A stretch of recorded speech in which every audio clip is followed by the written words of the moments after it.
Well, good evening and welcome to Rangers Radio. John myself, Fox, here on the show this evening. There's my two muckers, AK and Southside. How we doing, gentlemen? Evening, Oxyard. Evening, Southside. Evening, Rangers Radio listeners. Hi, good evening, Ox, and good to be on the night with AK. Good evening to him, and good evening to everyone out there listening on social media, Facebook and YouTube. Good evening. Here. Listen, we're building up to the festive. This is our last normal show, so we'll take this opportunity, I think, to wish everybody a Merry Christmas and a Happy New Year. And AK, you go first, mate. You're news to the show, on you go, mate. Send your seasonal greetings to everybody. Hi, everybody. Enjoy your time with your family. It's a time for reflection, for family, round about you. So, the time is forgiven. So, have a good year, everybody. Come on, Rangers. Southside, it's all every year's difficult, mate, but Christmas makes you think, I suppose, doesn't it? Memories, yeah. Aye. It's time for reflection sometimes at Christmas, getting towards that new year again. But to everybody listening in, I hope you all have a good Christmas, and hopefully we'll certainly have a good new year for all the Rangers supporters. So, Merry Christmas when it comes to everyone.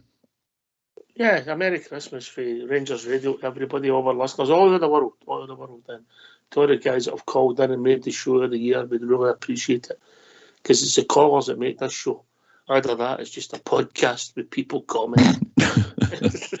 Aye, well, to the three overseas people that normally phone the show regularly, James in Tennessee, Big Al in Australia, and Denver, I'd just like to wish them definitely a Merry Christmas when it comes to them, since they're far away, but they're always on the show, Ox, and phone in. So, especially just an Aussie Bear as well. Give him a shout out as well. Aussie Bear, who won the last man standing, by the way. Oh, did he? Aye, he won. Oh, well done, Aussie Bear. Aye. Well, there you go. Listen, what we'll do is, we'll hear for the gaffer. We'll talk about Sunday's game after we hear the first part of the press conference, and then hopefully we'll get callers in, and we don't know where the show's going to go tonight. But before we come on there, we were having a deep debate about cartoon characters. Don't ask me how we ended up there, AK. Yeah? So the poll tonight is, who's the top cartoon? So Southside went for Hong Kong Fooey, Ox went for Top Cat, Fox went for, he changed his for Wacky Races to Foghorn Leg, and AK's went for Tweety Pie. Oh, that was very nice. Hey, me Tweety. I thought, booty cat. Sylvester's coming. Bro, Foghorn Leg on. Oh, brilliant. Oh. Right, Hong Kong Fooey, Southside, aye? Aye, Hong Kong Fooey was good, aye. Took no messing, didn't he? Aye. Certainly knew how to put them in their place. Harold the mild man or janitor. I can't remember her name, but the glasses, man. I can't remember her name. What was that, mate? The wee receptionist, man. The wee receptionist bird. I can't remember her name either, innit? Yeah, I was a Scooby-Doo sort of boy anyway. Still not got a Scooby-Doo. I forgot about Scooby-Doo.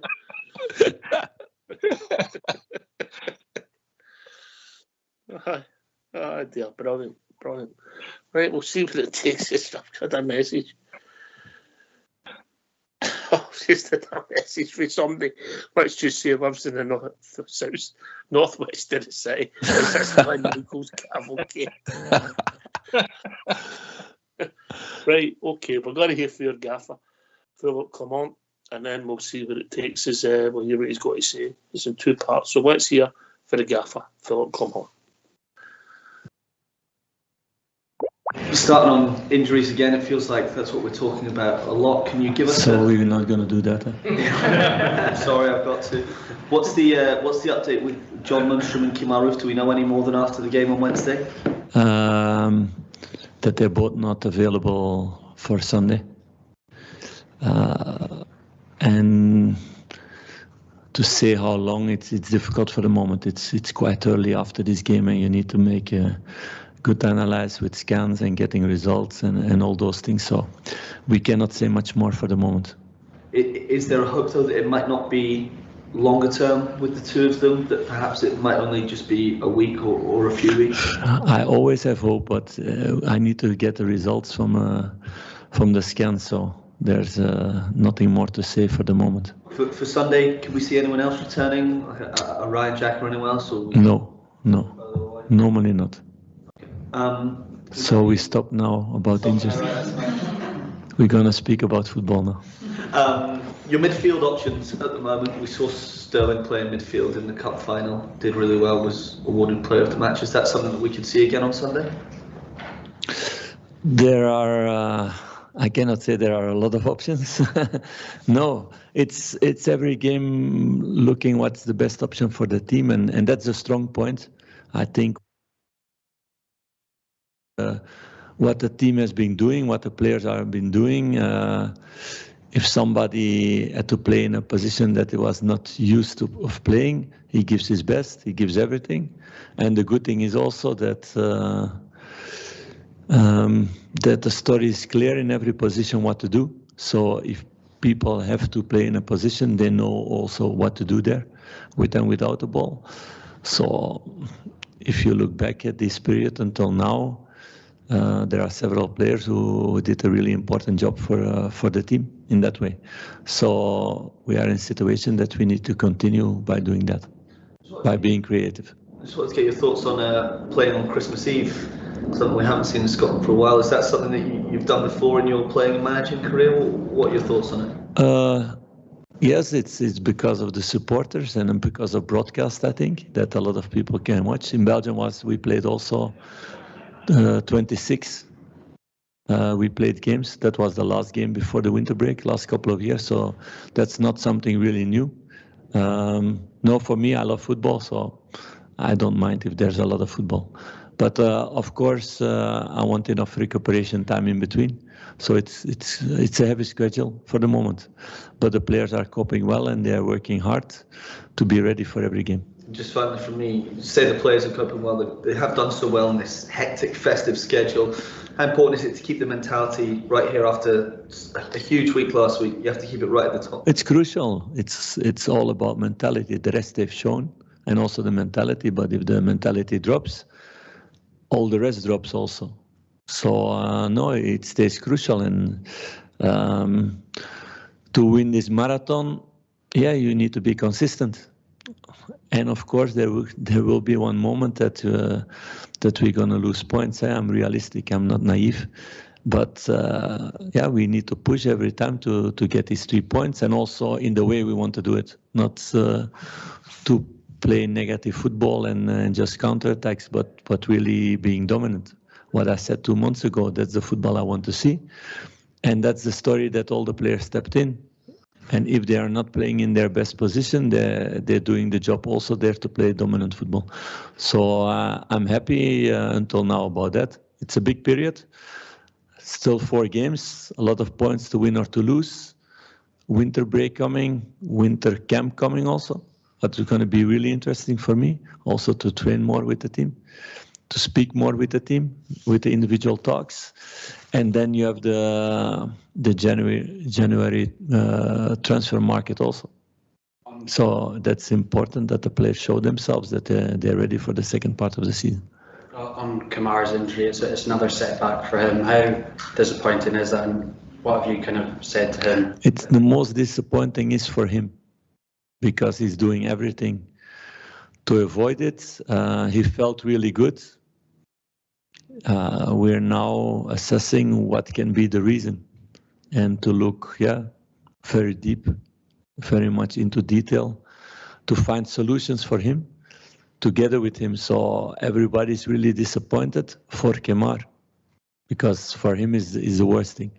It leaves you with just Cyril as your only fit, recognised striker at the moment. Has that changed your plans for January in terms of that position?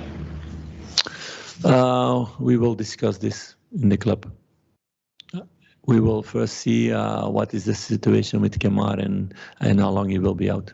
That's also important to make good decisions.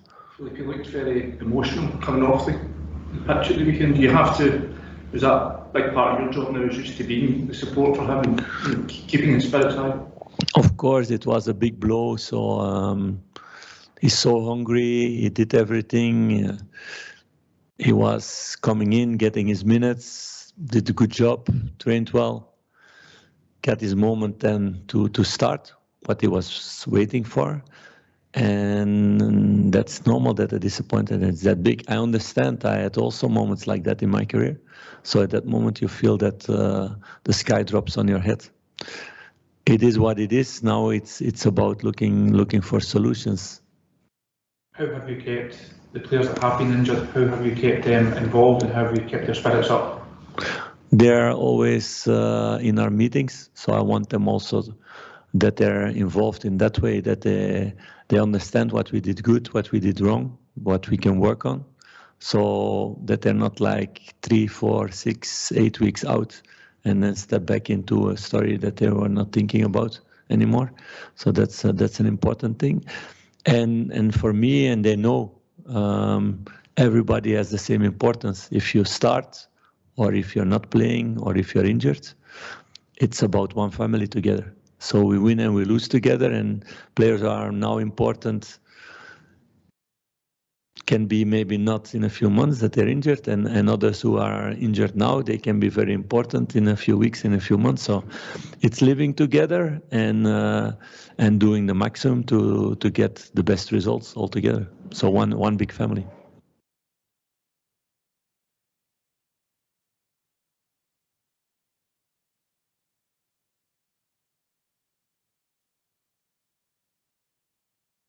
Right, thanks for that, Fox.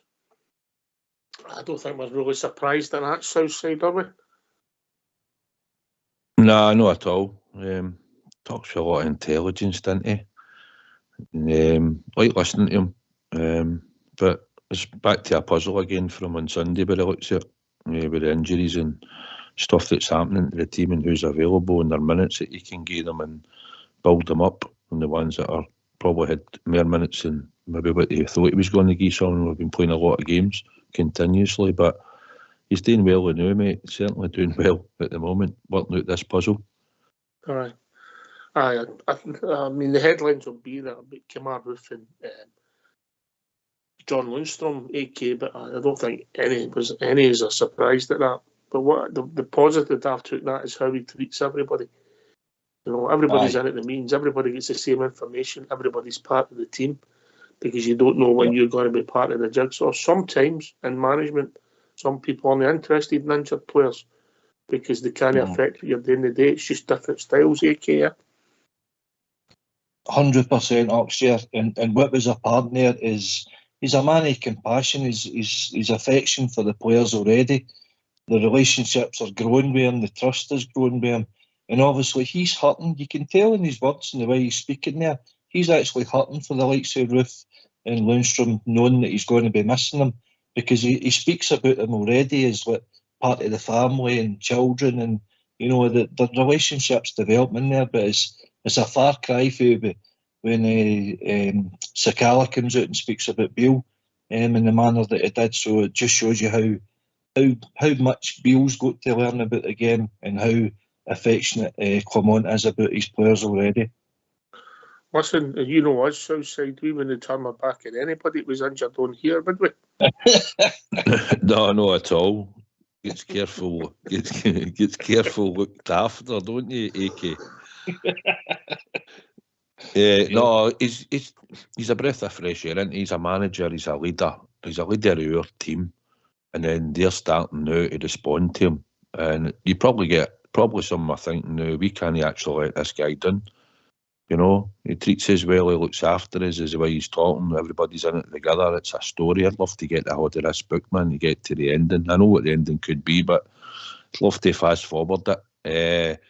But no, and the way he talks, and like you said about the family and all that, and for the short time he's been in, but he's setting the standards and he's also keeping everybody involved, which is good. And obviously in time, some will go. But at the moment, they're all responding to him. And we can see tactics and we can see a style. But I think as we go forward for next year onwards, I think we'll start to improve as dramatically with different players and that style of system. But all these players that we've got now in the squad are responding. Yeah. Aye. The puzzle is going to be interesting, but we'll pick that up in the second part of the interview, and I will ask you your teams. But listen, I think it's only right we get these phone lines opened.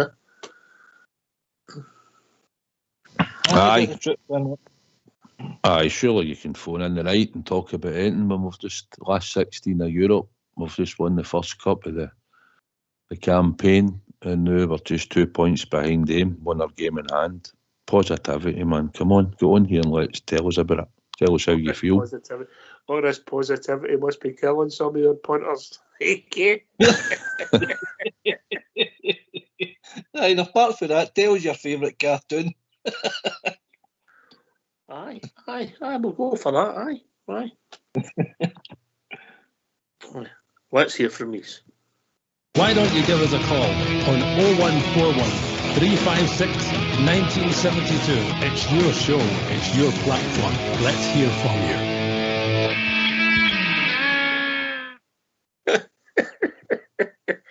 I just had a message, I can't say who it's right. Stevie and Southside is Fred and Barney and the Flintstones. Well, Matt. Oh dear. Oh. Well, this guy's just, I don't know what it is. But I'd never heard of Philip Clement, I'll be honest with you. He was mentioned for their job, then you check him out. I don't know if you were the same Southside, yeah? I didn't really go check them out, but you'd heard that he'd won titles, and that was good enough for me, to be honest. Yeah, but once I started looking, and I still was like, well, we'll see where it takes us, and then he gets close to the job, gets the job. But there's just something about him. It just seems like he's a natural leader of people, if that makes sense. Southside. I think that's what we've grown to learn, the way he's done his press conference and spoke, the way he conducts himself when the substitutes are getting made. He's kept that consistent. So it looks like he looks after the players. He gives them a lot of respect, but he demands that they do what he asks and what he puts in place in the system. So I think his man management at the moment looks second to none, and I think the players are responding to it. And if the players can see a tactics and a style that he implements, then and they see it works, then they'll all buy into it, and that's what they've been doing. I think he's got a presence about him, Ox, but I think he's just got the respect to the players at the moment, and even the ones that haven't been in the team will be coming in and out, as he spoke about. They're still part of that squad, and they want to be successful, so you're hoping that when they get their chance, they'll come in and take it, and then hopefully they'll have to fight somebody else to get the jersey back off them, competition for places. And it seems to be at the moment, Ox, in the short term he's been there, and it's working. Icky. I agree with that, Southside. As you say, and he's intimated there as well, even those that is dropped out the kind of squad now through injury or whatever, he still keeps them involved in like team meetings. Those aren't up to speed, he asks them to work harder, because seen a thing there with Jack Butland there, and it was quite interesting. Those that aren't part of the squad, that are on the peripheries of the squad, they work harder because the levels of the first team is that wee bit more fitter. So the other guys have to work up to speed, so they're basically ready to slot back into place when needed. So he's got a squad of 20 players that he can call on at any given time. And as we've seen in recent weeks there, with the amount of players that are kind of drafting, there are more and more players that he's going to have to turn to. So if you're not up to speed, then why not, and get up to speed to be available for selection? Because you never know. We've seen McCausland come in, make an impact. We've seen Sterling come in. We've seen Balogun come in, and Dessers is starting to contribute to the team as well. So it's all up for grabs, places in the team, and we'll just need to keep rolling the wins over. and see where we go for there. But it is a team effort, and he's always imposing on that the team effort. It's no individuals. It's all about team. Right. The Dijon Sterling one really interests me because, let's be honest, he came in and he played the Old Firm game at Ibrox. He done okay. Without being, he wasn't the worst player in the park by a distance. He done okay playing at left back. I've seen worse debuts in Old Firm, and I thought he was a bit unlucky. He took off. Maybe that was always a plan because he hadn't played a lot of football. Then he fell out. But then he's come in and he's got a man in match in the cup final. In the second half, it was superb and Betis, and the fans have just took to him, you know, just overnight Southside. I think when you see a Rangers player out there that's running about trying, putting tackles in, showing commitment and a bit of heart, then how can you fault that? You know, it's not a finished article. He's just been put in there, and he done a magnificent job in the games that you spoke about. Certainly showed a lot of heart and desire. Caught out a few times in different positional senses and that, but you'd expect that. But we hadn't seen much of Mox. You'd seen him at right back a few times, left back, then he was back out with injury for a period of time. And then sort of was about the squad, and same again, maybe get put on and then disappeared. But obviously, I think Clement's looked at the full state of their fitness of the squad, and he's tried to certainly upped it in them all. So now he's at a decent level of fitness, and he's come in and took his chance, and he's done well, Ox, you know. And you've seen Lundstrom guiding him through the cup final as well, talking to him and sort of pointing things out to him. So that would have helped him as well. But he's been a breath of fresh air. But I honestly don't think he'll stay there long term, Ox. I think he will get probably a fullback position at some point going forward.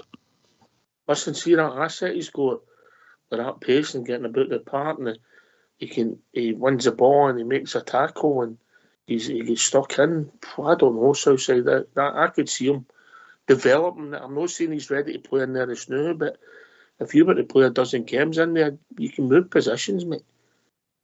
Aye, listen, we could develop him going forward, but I think with the amount of midfielders we've got, they might be ahead of him in the pecking order, one or two. But if he shows what he's been showing, that heart, fire, determination and playing well, and like I said, he chased that boy back on Wednesday night at St Johnstone, and he caught him, and the two of them ended up falling and we got the foul. Was there any other midfielders have got that pace that he's got? Off the top of my head, no. No. Listen, I'm not saying he's a finished article in there, no ways. But you never know, stranger things have happened. AK? I was going to say, what about Lundstrom on a motorbike? Is that not good? Well, Lundstrom had that burst of pace and shown a few bursts of pace the last few weeks. Remember against Hearts? Aye. And when everybody drew breath and went, is that the same player? Aye, Sterling he gets about that pitch, AK. You're right, pal. I mean, we compare him. A few years have compared him earlier to Bassey just because of the kind of physique here and the power here and the stature here and the physicality that he could bring to the team, and obviously I think the kind of, what do you call it, the kind of utility player, so to speak. He's not really nailed down a position he can play. I think he played left back for Stoke last year and a cracking season according to them. So if needs must, and Clement needs him in midfield, and he's starting to show that he's adaptable to that position as well, that can only augur well for Clement. But I tell you don't need to look further than Big Seema as well. You know, that it's not only the goals that he's scoring, but the shift that guy puts in, working back away to help out Barisic is fantastic for the team. But the South Side says, I mean, with the Ibrox crowd, they love an unsung sort of hero. There's been plenty of examples here: Stuart Monroe, Stuart McCall, Davy Robertson, guys like that. You're putting in endeavour out in the park and everybody sees it, then you've got to be a fan's favourite and appreciated, ain't you? Aye. Just to give you an update, the poll, Hong Kong Fury 18%, Top Cat in the lead with 57%, Foghorn Leghorn with 14%, and bringing up the rear, Tweety Pie with 10. So there's no much in it. Oh dear. But aye, big Sterling. Aye, and great point about Seema. I mean, they two guys have only come in the club in the summer. AK at Southside, and you throw in Butland. Slowly, the summer recruitment doesn't look as bad as we initially thought, if that makes sense. Go to AK first, then Southside. Aye, well, certainly they two guys are tick boxes for us, and the other ones were kind of they fund themselves out the team, but he's had to turn them back to him again. And to be fair to Dessers, he is coming up with numbers. We would like to see a better kind of output for him, sort of thing, kind of tidy your game up a bit. I mean, it's not as if he's a young boy. He's been round the block, played in a few big leagues over the duration of his career, and he's got a pedigree to score goals in Europe at least. So if he's starting to fill the void up front, then that's good for him. It's good for Clermont. Lammers, Cifuentes, Dow, still question marks there then for me, but if they're out there wearing a blue jersey, then we get behind them. Aye. It's the hit rate Southside. If you've recruited that and you've got 3 starters who are playing well, Butland, Seema and say Sterling, that's okay. It's no outstanding, but it's okay when you're trying to develop a new team. Aye, for the amount of signings that we made in the summer, you want a bigger hit rate than that. But Butland's been a standout, hasn't he? Definitely in my eyes, he's been a standout. The signing that we've made. Seema's done well. He's a wee bit off the boil, sort of. Thought cup final. He was the best player. I thought he was our most lively player in the first half. Second half, I thought he dropped off a wee bit against St Johnstone on Wednesday. I thought he was a bit quiet again, but he's come in and he scored a lot of goals and he'd done well. He went off the boil a wee bit, then he get back in the scoring sheet again. So I'd expect him to kick on there the festive season. I'm sure he'll probably come up with a goal or 3 for us going forward. All right. Listen, let's hear the second part for Philip come on and then come and join us. Let's hear the gaffer. You said on Wednesday night that John had been kicked off the pitch. Is that a longer frustration that you've had with a number of challenges on your players since you've been in Scottish football? To be honest, not. No. I didn't see a difference from other leagues, but I said something after that game, and I said also that I was boiling because everybody's seen the tackle on John. It's a red card, and okay, the red card is given. So you're not happy that one of your players is kicked off the field. But I said also after the game that Kieran Dahl was really lucky. And I don't know if you guys look back, that image, that was even worse than the red card on Lundström. So it was about that. And for the rest of the game, nothing to say about crazy tackles or crazy things that happened on the pitch. So I don't want to say that Motherwell or another team or Scottish League is more brutal or whatever. But the action with Kieran Dahl, I can say after the game, and now very short. I saw it on the bench already, but when I see it afterwards, it's a very dangerous tackle. If his foot is on the ground, his leg is broken. So that I want to avoid. I think I want to avoid that with my players. I think every manager wants to avoid that with his players. So also manager of other teams. If I see a tackle like that for my team, that player is in trouble also. I don't want to see these tackles. And I think everybody who loves football don't want to see that. But just to confirm, Philip, you don't think that's an overriding problem in Scottish football? No, I don't think so. I don't see a difference with France or with Belgium or with Premier League. No. Philippe, I wanted to ask you about how pleased you are with your defence. I think that's 3 goals conceded in 9 games in the league and also conceding fewer chances than anyone else in the league. You must be pretty pleased with the start there. It's important. We have a lot of clean sheets. If you have clean sheets, you're really close by winning games because with the way we're playing, we will always create chances. we will always have chance to score goals, so you're close to the 3 points.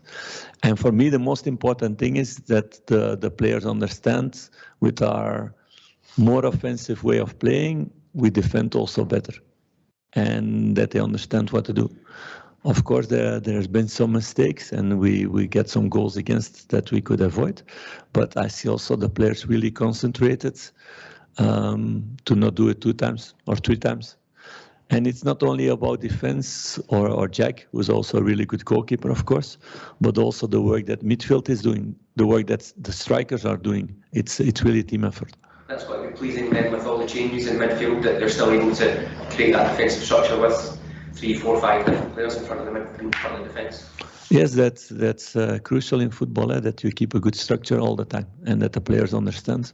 But it's because of them, because they are really focused in every meeting to do the right things, and they're really focused every game until now to do the right things together. So all the praise is towards them. So can I ask you how far down the road you are with January signings? It's simple in that way. As long as there are no signings, you can be that far on the road that you want. You don't know how long the road is. So as long as nobody's in the building, that there are no medical exams made and the paper is not signed, you're nowhere. So it's always like that. I've seen some things going really fast in the past. Sometimes you think everything is okay and another team gets the player in the last second or something, or is half kidnapped. So those things happen. So no, we will see. The moment that something is signed, I can promise you guys 1 second later you all know that. Have you got a target in mind as to how many you would like to bring in January? Because you always hear managers say that it is quite a tricky transfer window to try and bring players in. Yeah, it's for in the first point is it's not my mind, it's our mind. So those are decisions that we make together with the boards and that we discuss, and those are interesting discussions. No, we have the same mindset for January, all of us. So everybody's going to go full to reach our goal in that way, like we do every game, and we ask every game to the players. So we will see if we can reach our goal. About that, you, of course, never have guarantees, but everybody's working really hard for that. Can I ask you a question? You might have heard that Nick Montgomery, the Hibs manager, is going to be mic'd up during a game, and he's going to speak to the Sky Sports commentator while they're televising their game. Good luck. Your thoughts on that? Would you fancy it? No. No. Also, because I'm saying things during the game towards my players that I don't want that other teams hear. So for me, it's not a good idea. No.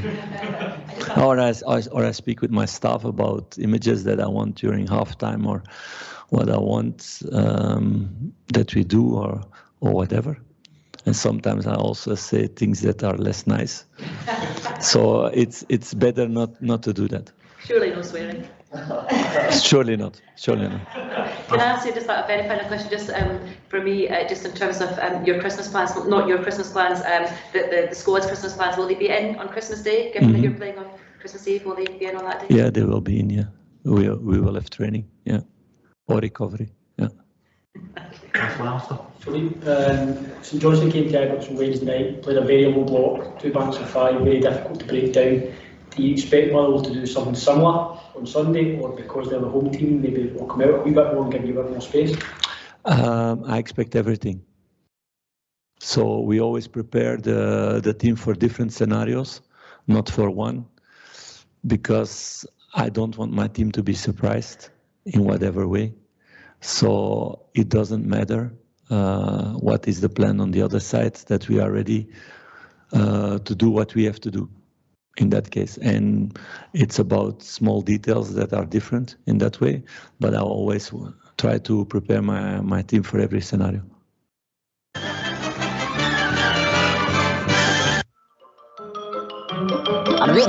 That's all, folks.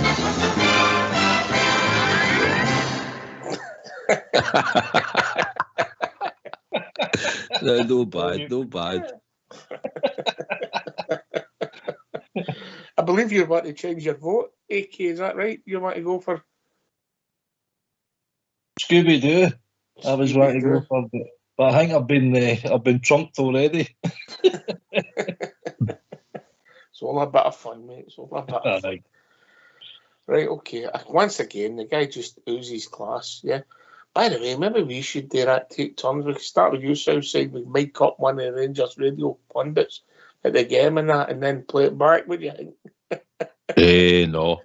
If it's a home game, it might be all right, but not an away game. By the way, he's 100% right. See that tackle on Kieran Dowell? Just at the halfway line with the boys. He's lucky that. He's lucky he actually got the ball. He'd been booked, I think, hadn't he? I'm not sure. He was or he might have get booked later. I'm not sure. He took off within a couple of minutes of that challenge, but you heard the sort of ripple around the stadium. You know, he would have certainly done him, you know, which was shocking. But he won the ball, you know, but it was the way he lunged in. It looked pretty bad. Clement's right to sight it, I know. Right at the halfway line. I seen it, mate. I did see it live, mate. I did see it live. Look, come and join us. 0141 356 1972. I'm going to ask the boys what they think the team will be. Come and give your team. Give your thoughts how the managers went in this difficult period. This great period for the club. Right, Southside, on the seat. Take a seat, mate. On that black chair. You ready? It's like mastermind. You just flung that right. I thought you might have gave it a bit more time, but obviously no. So right, here's your first question, mate. Right, you ready? Right. Aye. What's your team for Sunday, sorry. Butland, Tav, Golson, Balogun, and I think Borna. Kieran Dowell. That was easy, but Kieran Dowell. I'll go Kieran Dowell and Sterling, because I think you'll probably stick him in there. And Dowell. Seema, Cantwell, Scott Wright. Got a feeling he might take McCausland out and give him a break. Although I'd be tempted. I'd keep McCausland in, give him a break against Ross County. McCausland and up front Dessers. Okay. AK, you taking a seat? I thought he was looking at my homework there. I had the exact same team except whoa, I didn't say you were getting the same question, mate. Tell him to name his subs. Wow. Okay, here's your question. Where did Rangers play their second game, AK?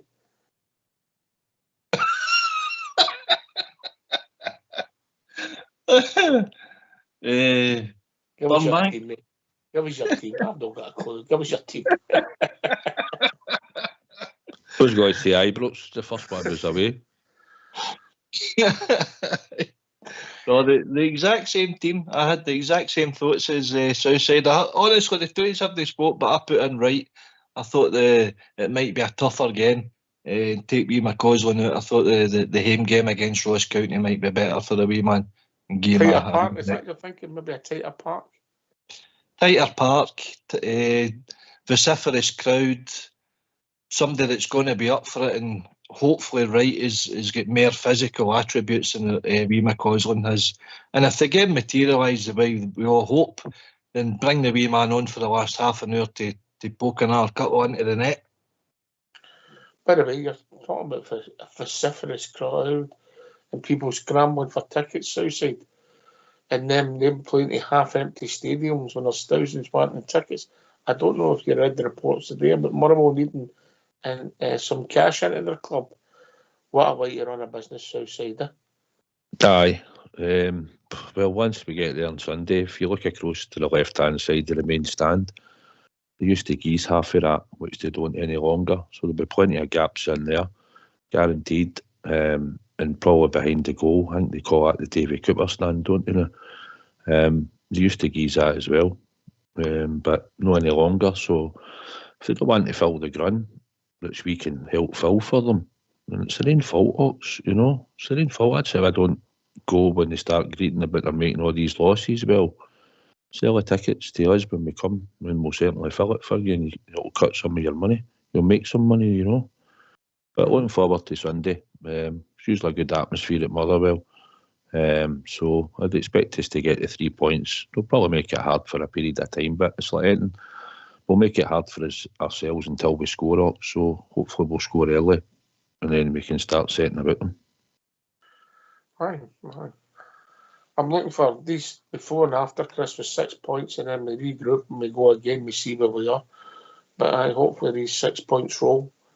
I'm in a good place. But I agree with you. By the way, when you actually look at it, Southside, if you're really looking at it, after what they've done to us, this maybe by the time you say, here, there's your tickets back. I had to put the cat amongst the pigeons, wasn't it? Aye. We need the money. Anyway, we've been joined by your Robert. Evening, Robert. Evening, Oxford, Southside and AK. Good to hear these guys. Can I just say a wee quick thing? How can you three not be like that man that answers the phone? See that man that answers the phone? What a gentleman he is. Absolute gentleman. Must have got a right number the first time.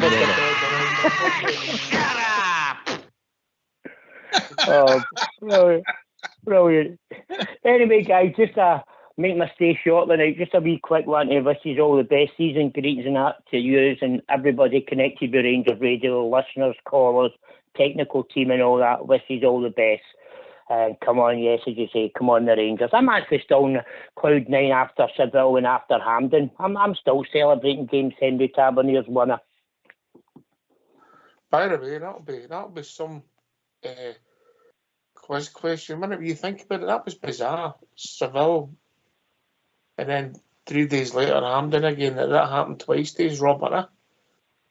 Oh, absolutely brilliant. I mean, I couldn't believe it. I didn't give an up when we went to Seville. I didn't have any hope that we were going to even get a draw. But there you go, the all Rangers surprises. Then Hampden, obviously, we know it wasn't a great game, but we'll take that. Cup finals are like that.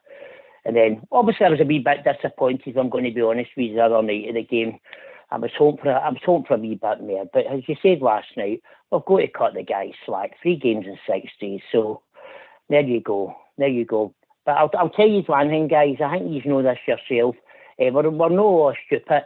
Here we go. The old Rangers are getting too close for comfort, so we better go out there and kick a few of them off the park, break legs and break noses. You know what I mean? We're playing Motherwell next. Remember the one they broke Big Cardozer's nose? I wonder who they'll try and kick off the park on Sunday, because the Rangers will need to get another couple of injuries before we get down to that. Midden, let's no kid ourselves. We know what they're all about in Scottish football. I would think the guy will target is Mr. TC, Top Cat himself, Todd Cantwell. And I'll try and intimidate and get him involved and try and get him to do something rash. That's I get where you're coming from, Robert. Yeah, definitely. Either him or they'll go for Big Seamer. You know what I mean? We need to get another forward. Obviously, we're no stupid. We know the way it works. But there you go. Let's go down there, Rangers in the 35th, 7 or 8 players missing, whatever it is, and let's do it. Because they can do it. That big boy Sterling, he's been brilliant.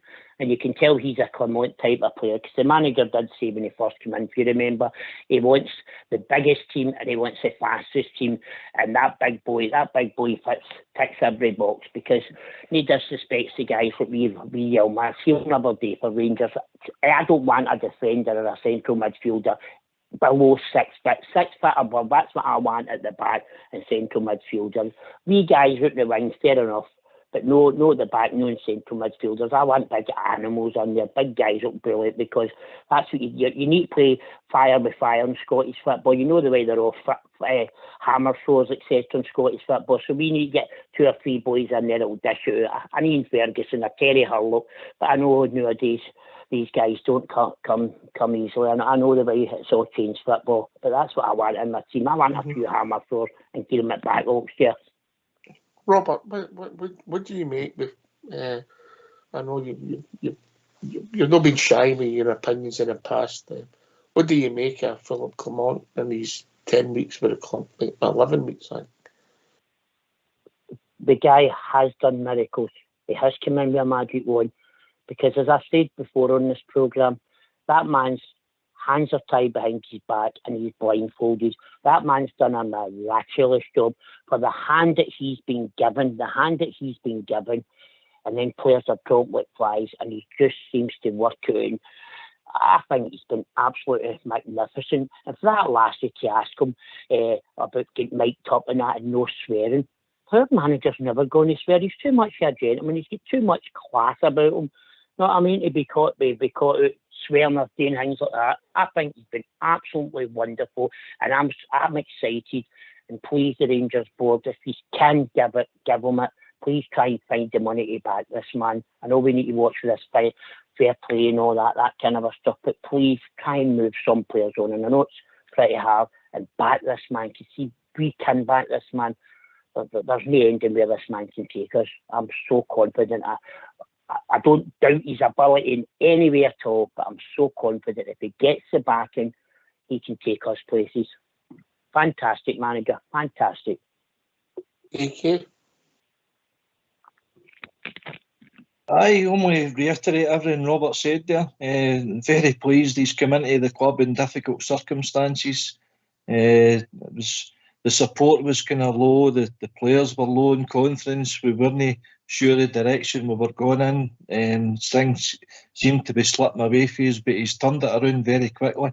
He's got people believing in his system, and he's got everybody playing as a team. I've said before, he's kind of simplified a lot of things. I think Michael Beale, overthought a lot of things and asked the players to do something that they weren't familiar with, and just keep football simple. Players are simple. Ask them to play their roles in the team, and you see the benefits of it. Lundstrom looks like a different player under him. He's come in there, you get Jack Butland in goals, safe pair of hands. You've got Tavernier chatting in with his goals and assists, and you get Big Seamer up front and there too. And players are starting to develop round about them as well. But unfortunately, the situation we're in now, Lawrence Shanklin, please go and get Lawrence Shanklin. If we need to pay something like $3 million or something for him, haggle for it, even offer Lowry. But you win that league, we're in that Champions League. He's the difference for me between winning the league and no.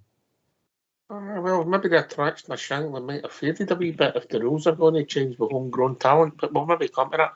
Robert, how you come on here and sometimes people don't listen to you.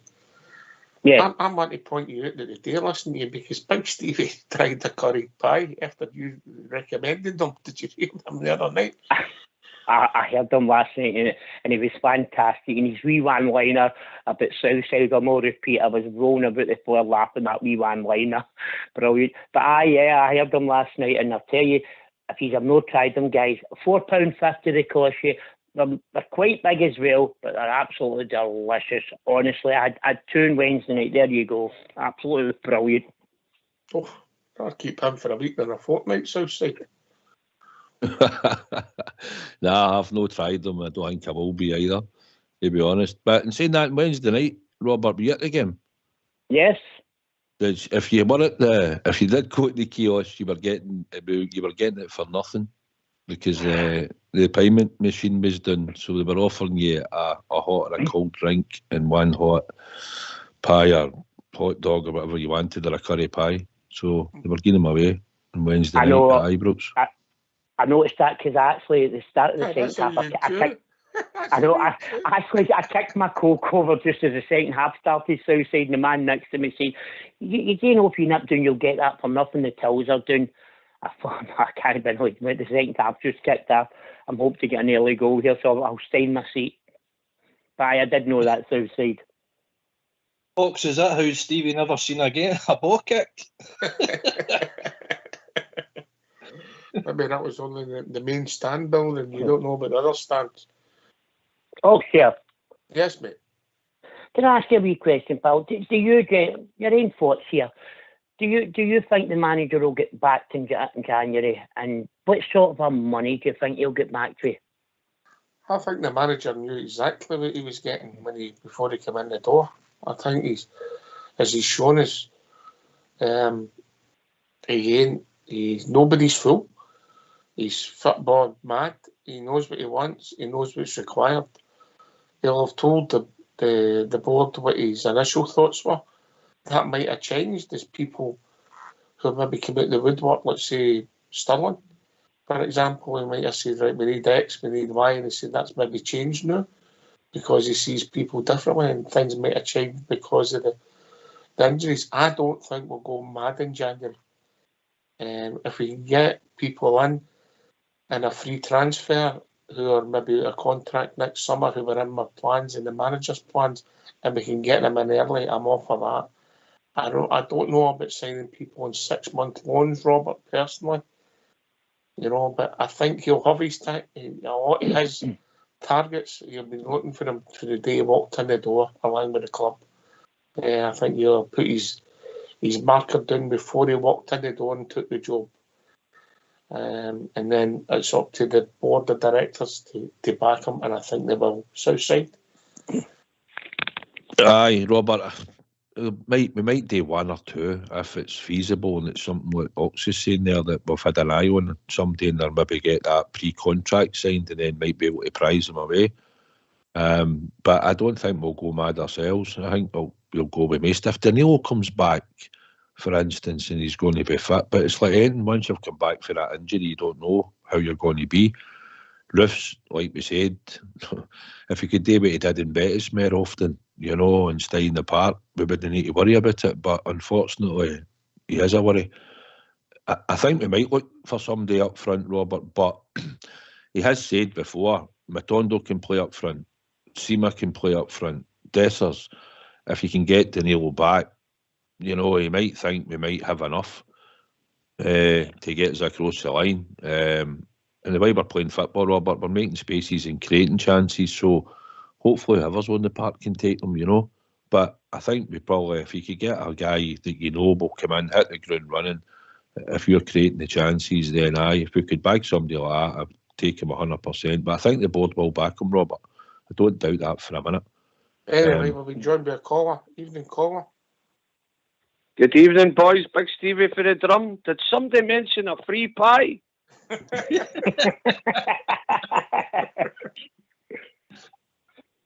I just thought, my God, cartoon characters. I was like Scooby-Doo there. Scooby-Doo, free pie. Oh, get right on there.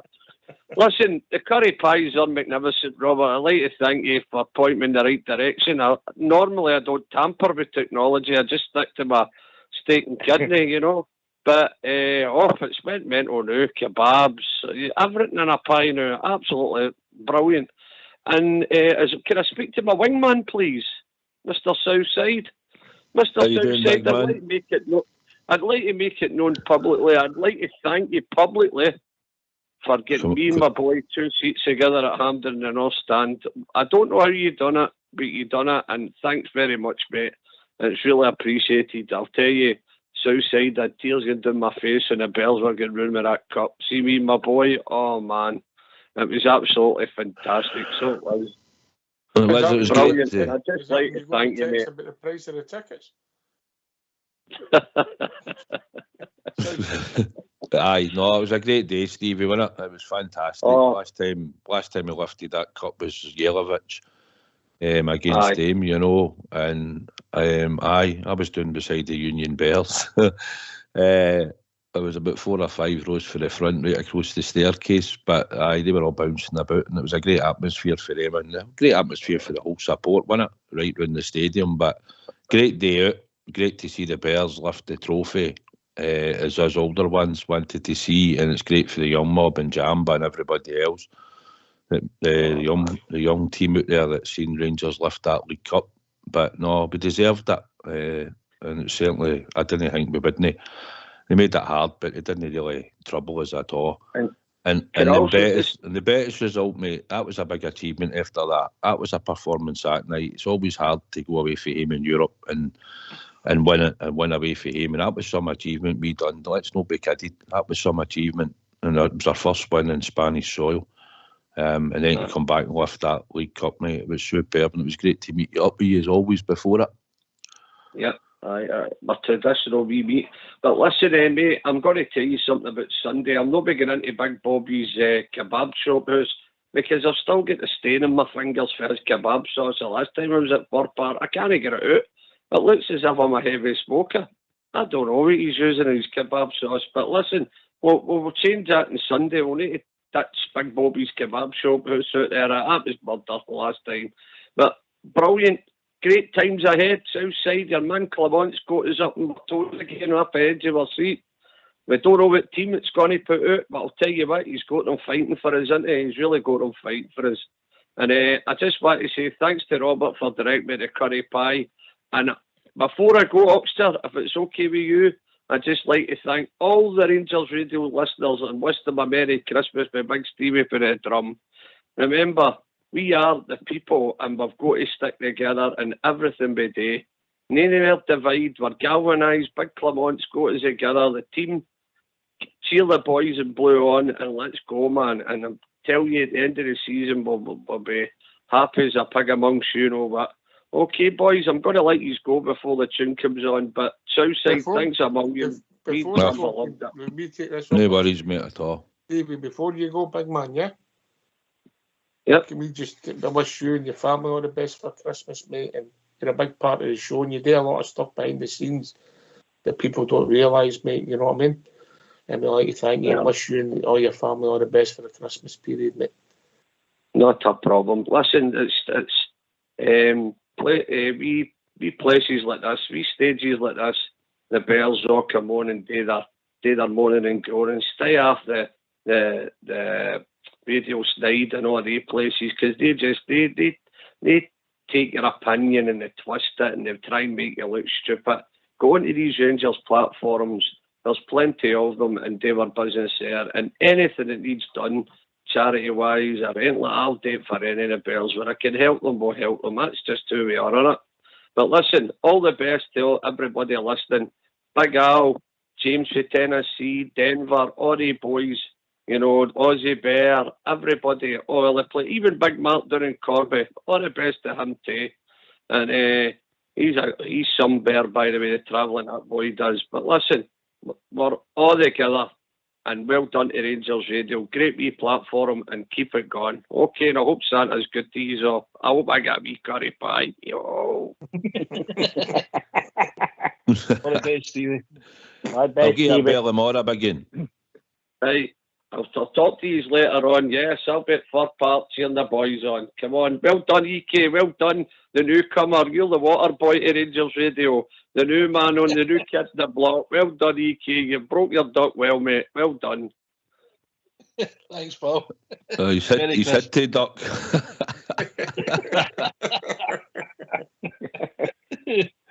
I'm glad you said duck there.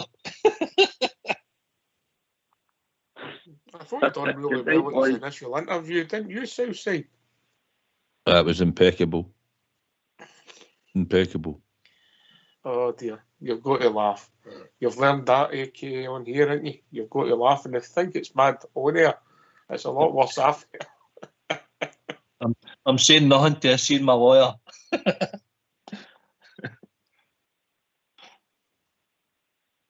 Oh dear. Big Stevie, what a man. Robert, you've made his year. Curry pies. Honestly, mate, he's a top man. Just listen. Last night he was superb. Just loved listening to him, and good on the big man for putting his hands up last night. But he said about James Tavernier. Big man stood up and said, "I got it wrong," and admit. And that's what Big Stevie is. Big gentleman, bubbling to bits. He's a top bloke, so he is, and a real top player. Get yourself a mute, because we're going to have a tune.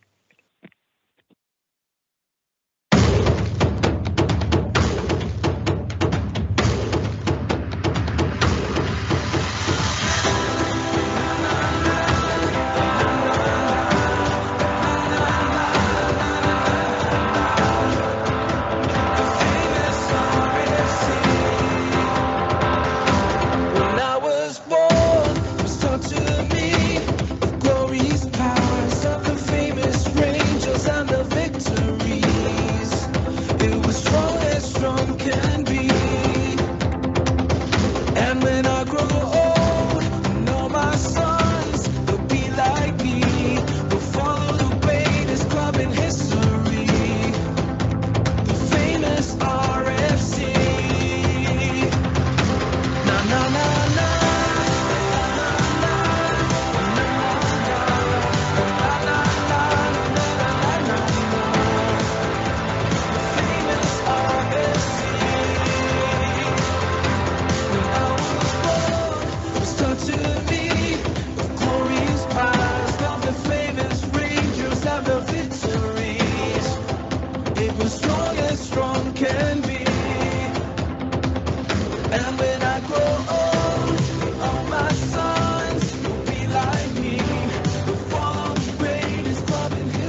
The famous RFC.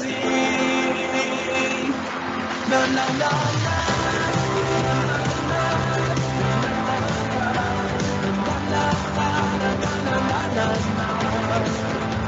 The famous RFC.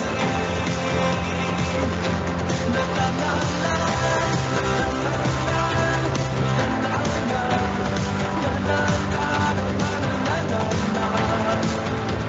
The famous RFC.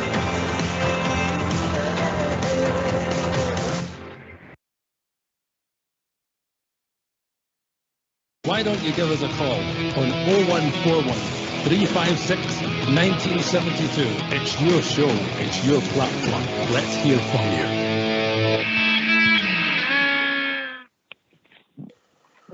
Well, thanks for that, Fox. One of your favourite Southsider. You like that modern meat friendly number? Yeah, belted it out with the UB mob on Sunday. Aye, it's a good wee tune. Good words to it. Yes. Right, where were we? Robert, so we're all pleased with things are going. I'll give you my thoughts on it. I don't think we'll be going nuts. Maybe two if we're lucky. But I'm talking about two guys that really become part of the first team, you know, in January. That's tops for me. And then they'll be building. We might sign more players than that, but some of them might not come to the summer, Robert, if that makes sense. Yeah, Oxford, I just feel there's a real opportunity here, a real opportunity. And please, I'm sorry, we can't count on guys like, say, Ruth and Tom Lawrence to come back, because they're not going to do it. But I'm sorry, they've been out too long and they're not going to come back and play 20 games between now and the end of the season. I hope I'm totally wrong. So I'm discarding guys like that, like Ryan Jack and all that. And I would love them to try and get at least 3 Oxford. And I know it's a hard window and try to get the right players in the January transfer windows. No, you don't always get the best players. But I would even, Oxford, I would think about doing their own market. If you could get somebody could come in there and maybe hit the ground running. I'd certainly go for Shanklin. But I'm looking for Oxford. I'll be honest with you, I'm looking for 3 players, because we can win this league, and if we get the right 3 signings, we will win the league. But it's imperative we've got to get the right signings, because that's just my opinion. Well, we've played 15 games under Philip. Come on, if our next 15 games we're record similar, AK, we're going to be really close, eh? Absolutely, Paul. I think you called it a couple of shows ago there. You know, if we can get, what was our games in December, if we can maybe just drop 2 points out of them, you didn't say where or when, but if we can stay unbeaten and intimate dropping 2 points, then that would be a magnificent December, and we'll put ourselves right in the title hunt. I mean, Robert's right, it's there for us. We just need to be, you know, prudent in the market. Ask the questions. You know, if we need to go and unsettle a player, well, that's what we need to do to win this league. It's about us now, but it's about the board as well. The board's a massive factor in this. I'm pretty sure Clement would ask the questions to investors and that before he accepted the job. You know, but it's so close now, pal, isn't it? You can feel it. It's there. And the way the tide is turned, we're all right behind Clement now, so we just want the best for our team. Southside.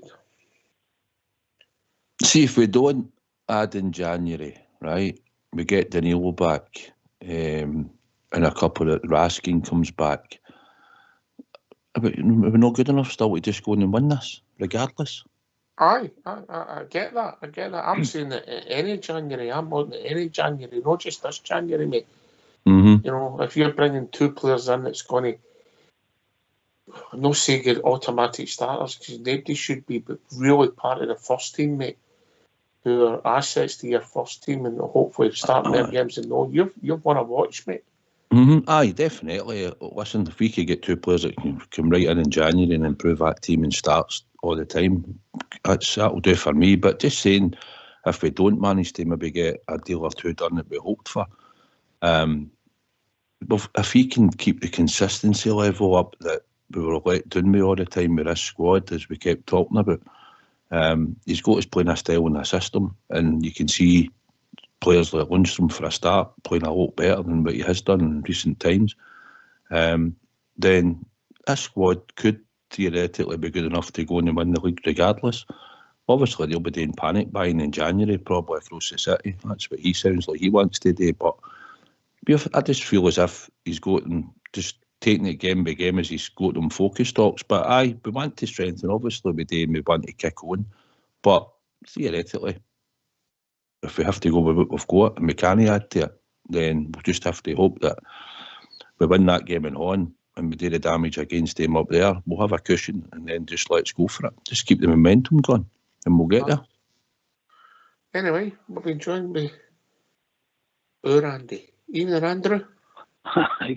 Good evening, chaps. I'd like to wish us all Merry Christmas, Happy New Year for it coming when it comes.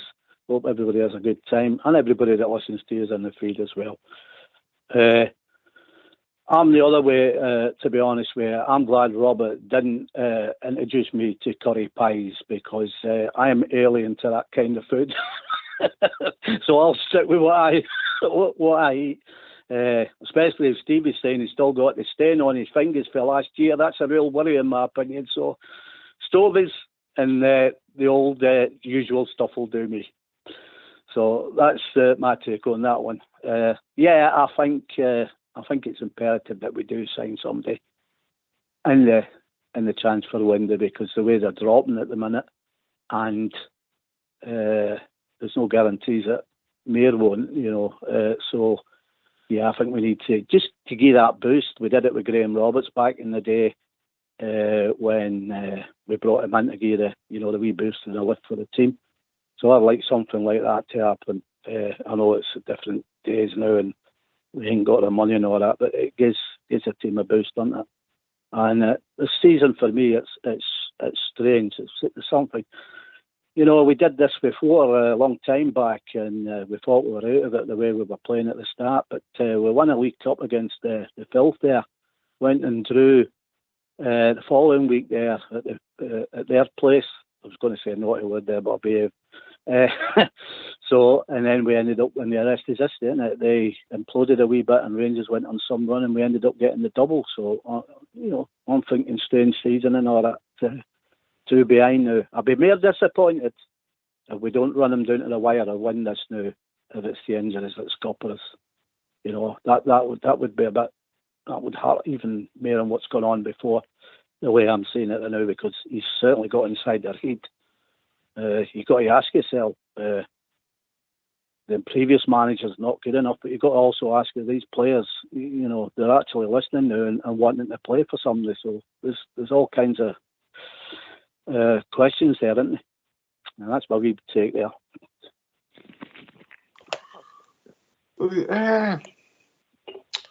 Icky. Wise words for you, Andy, for a change. What's wrong with him? Was this Andy Phillips or Andy Phillips? Carry on. It's Christmas time. He must be feeling merry. No, Alec, it's them green and white tablets they've given me that make me go clear, I'm telling you. You can expand on that with Ox if I ask you about it. But no, you're right, pal. We've put ourselves in a great position. We're feeling positive about our club for a change, and we just see the change in momentum, and how quickly it's changed in so short a space of time to where we were prior to Clement coming in. But there's just something different about this guy. He gives you belief with every word that he says. He speaks sense, speaks common sense. A lot of the things, and the things that I like about him is he doesn't disclose anything. They're asking him about injuries and future targets in the transfer market we're looking for. He'll just say, that's between me and the board and it'll not be for your ears. So I'm liking everything that he's saying. He's gave us that structure that we've been looking for. Aye, we could improve, but see, this time of the season, the weather's no great, the parts are no great. Every team you're playing against is setting up defensive. So if we're ticking off wins, it's then about picking yourself up for the big games. And if you're winning them, or you're you're no losing them, then you're putting yourself in with a great opportunity to progress, recharge the batteries in the winter break, and then come back and go for it. Right, give us the story.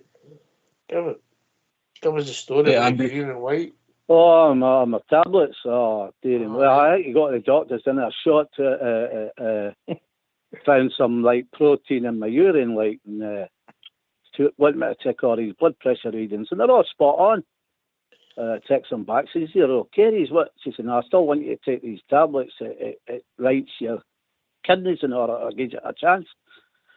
Aye, okay. Then I says, right, I'll take these tablets. Anyway, I goes up to the chemist, gets them, opens them up. They're green and white, man. I said, come on, I'm not taking them. I don't eat green peas. I never wore green, and I've got to take these tablets. Are you So sure I go back up. Are you sure they're tablets and no suppositories? Well, I'll tell you what, if they are, I'm putting them in the wrong place. But so it goes back up a day. All right, Precious, okay, that's fine. So she says to me, don't you dare, because I'm mumping my gums all week. I'm not having this. I'm not taking these tablets. I wouldn't take them for the first 4 days.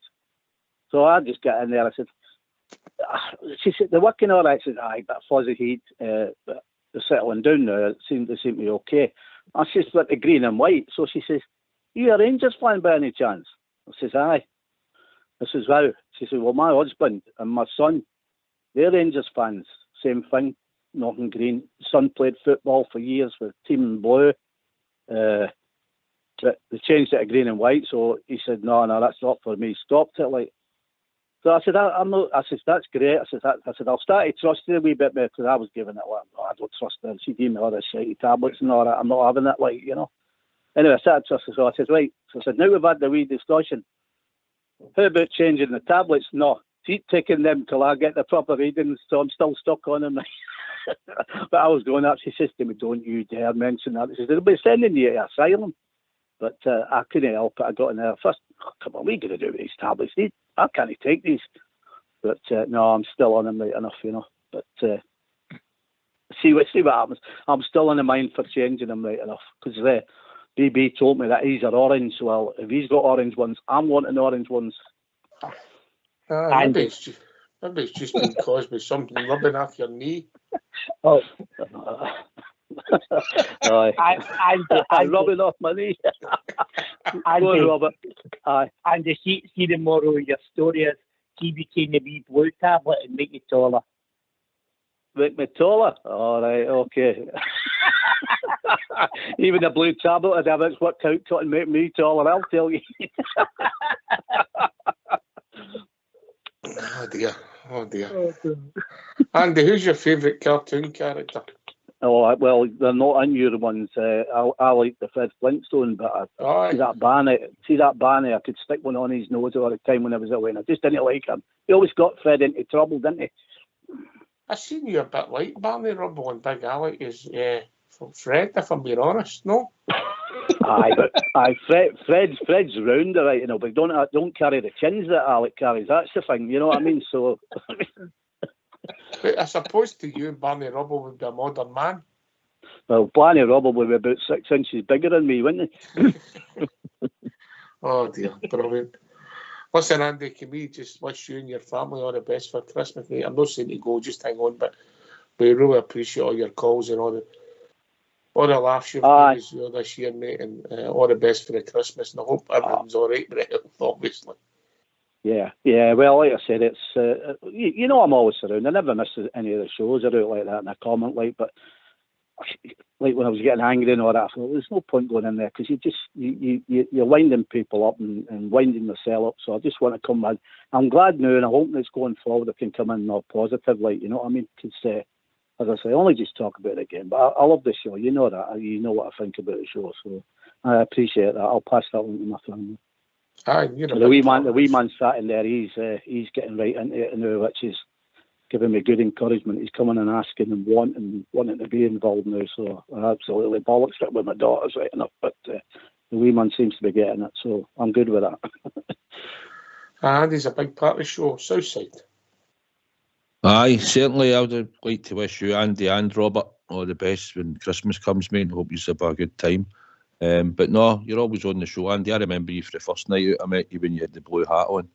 That was my remember. I looked good, didn't I? I must admit, I looked good. Yeah, you did. You did. I thought you'd have been a bit taller, mind you, Andy, but you know. I forgot the high heels. That's the Hello, problem. guys. Hello. I'll cut across. We've been joined by Lewis. Evening, Lewis. How you doing, officer? Right, mate. Sorry, I missed the first hour there, right? You know, I was doing things with the family kind of stuff, you know, like Robbie, Christmas and all that. Aye, good to hear from you, mate. What's on your mind, mate? I've no spot. The last time I was on this channel was when Steve Gerrard, the fitness, I was talking to yourself, Gary, the boy who was in the Navy and that kind of stuff. Mm-hmm. This is back to 2020, I think. So last time I phoned in, so I said to myself, I think just now we've got a figurehead now in our club. We've not had for years. Topic Clermont. Right. And do you know what? I'll tell you what I lie, I was Mum and Dad, they stayed down in Torrebecca, down in southern Spain. A big Flemish Belgian community down there. And my dad's friend, his name's Luke, and I asked him, he's a mad gang fan. I said, what do you think, Luke? He says, you'll get everything out of every single player you've got. And that's with the horse's mouth, you know what I mean? The guy's actually a mad gang fan, so I was like myself, well, what's something to think about? Because I definitely believe that he's a figurehead in this club. And I think he is. I don't think we've had a figurehead in our club since Walter Smith, to tell you the truth. Do you know? Aye, I get your point. Aye, good point. Southside. I think probably soon as figurehead when he came, Gerrard probably was, I think, Lewis, to a point. Walter certainly was, Walter. And I think Clermont, he's got stature, he's got a presence. And the fact that he's probably came and he's won things before he's got to our club in Belgium. Exactly. And so he's played the game, he's played international football.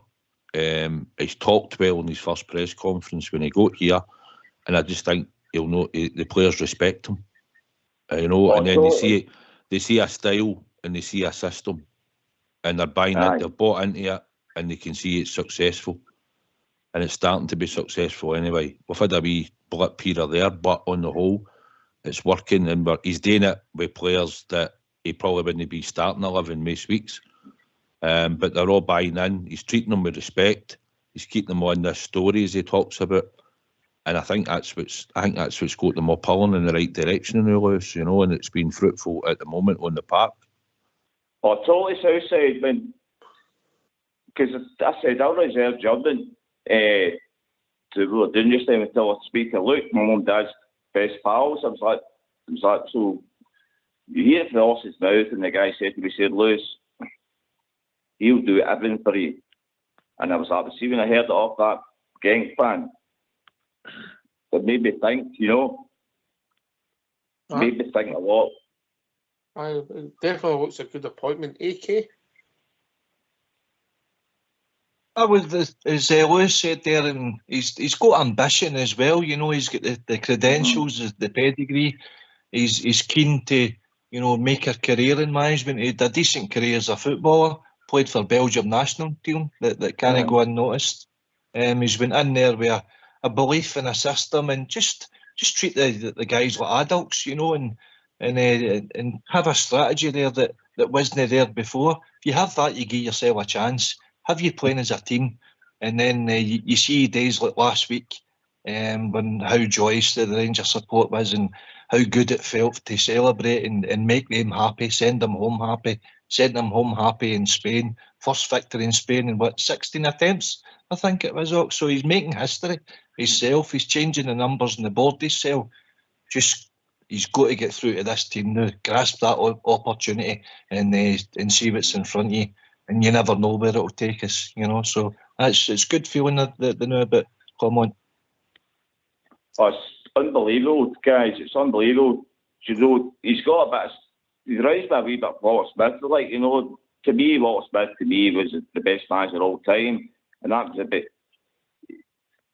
Nothing could take that away from him. You know what I mean? I've been in the games with the best thing, I'll tell you this just now, the best thing Locksmith done to me when, see what it reminds me of actually, guys. Remember we were knackered, right? We were done in. See against Aberdeen, we won 91. Remember that? Beat Aberdeen 2-0. I was at the game at Motherwell, gulped 3-0.